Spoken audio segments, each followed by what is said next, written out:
ನವಿಲುಗಳ ನಾವು ಕಲ್ಲಂಗಡಿ 3 ಎಕರೆ ಕಲ್ಲಂಗಡಿ ಹಾಕಿದ್ದು ನವಿಲುಗಳ ಅವಳಿ ಜಾಸ್ತಿಯಾಗಿ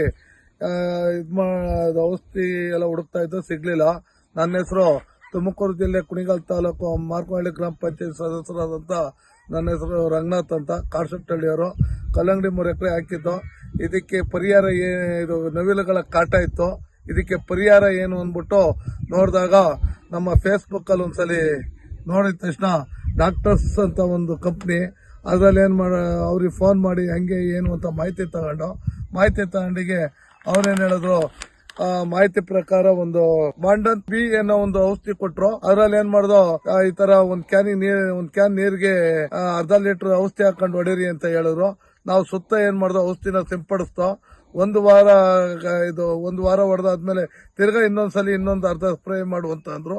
ಅದೇ ರೀತಿ ಎಲ್ಲಾ ಕಡೆಗೂ ಸ್ಪ್ರೇ ಮಾಡಿದಾಗ ನವಿಲುಗಳು ಬಂದು ನಮ್ಮ ಹೊಲದಲ್ಲಿ ಹಾದು ಹೋದ್ರು.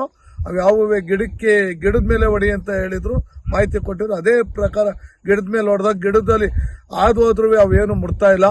ಇದು ಆಮೇಲೆ ಮಂಕೀಸ್ ಅನ್ನೋ ಒಂದು ಕಂಪ್ನಿ ಇದು ಕಡಲೆ ಬೀಜನೂ ಕೊಟ್ರು. ಆ ಕಡಲೆ ಬೀಜನೂ ಸಹಿತ ಅಕ್ಕಪಕ್ಕ ಎತ್ತೋ ಅವು ಅದಕ್ಕೆ ಯಾವುದೇ ತರದ ಯಾವ ಪ್ರಾಣಿಗಳಿಗೂ ಅನಾನುಕೂಲ ಆಗಲ್ಲ, ಹಾನಿನೂ ಆಗಲ್ಲ, ಏನೂ ಆಗಲ್ಲ, ಮನುಷ್ಯರಿಗೂ ಏನು ತೊಂದರೆ ಇಲ್ಲ.